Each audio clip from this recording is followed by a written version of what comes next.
Hi, I'm Treasure. Thank you so much for joining me. Today I wanted to talk to you about something that has come up in my classes. As some of you may know, I teach very young children to dance. My youngest kids are 3 years old, and I think right now my oldest one is 9. So from time to time I will combine the groups and teach them some dances that they can perform together. And before I do, I always speak to the group separately.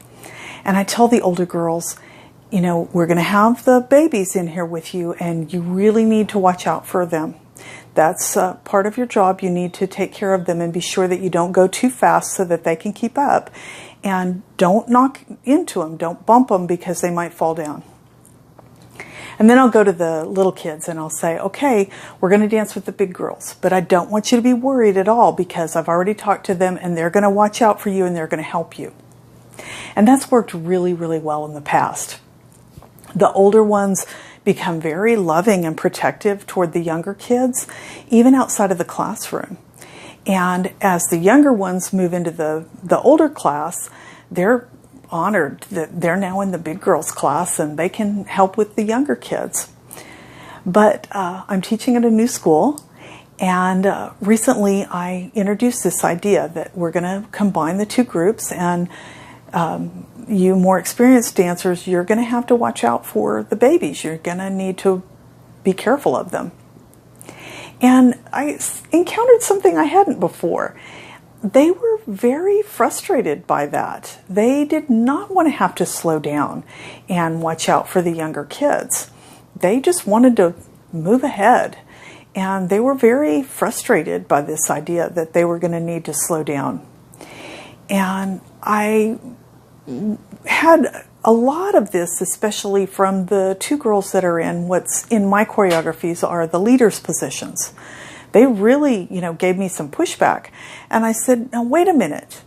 You're going to be the leader, then you have to do this. This is part of the job.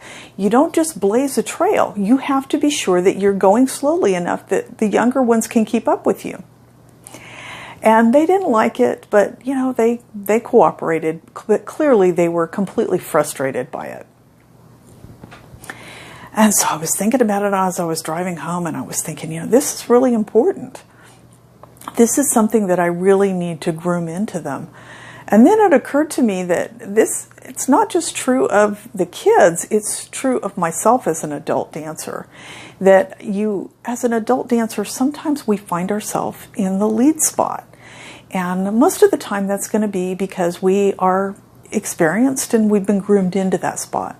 But not necessarily. Sometimes you just find yourself in that spot. For instance, when I first started dancing folklorico, the lineup was set very strictly by height. And so it could be that the very least experienced dancer was the one that was going to have to lead the formation.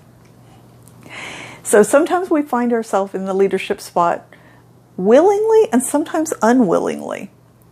But either way, I think that it's important to remember, just as I tell the older girls, you need to watch out for the younger and the less experienced dancers. It's not just our job to blaze a trail. We also need to be sure that we help the less experienced ones.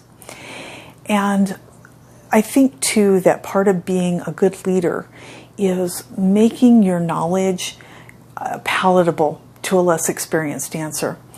Sometimes I see situations where the less experienced dancer feels intimidated, or like the more experienced dancer is just being the dance police and they're just being bossy.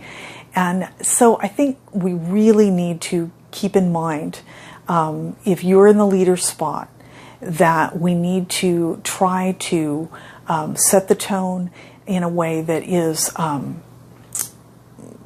palatable to someone with less experience, someone who maybe hasn't danced as much as you. So that's something I'm definitely going to be keeping in the front of my mind as I move forward. So thank you for sharing that with me. I appreciate it. And thank you for joining me again. And I hope to see you in the next video.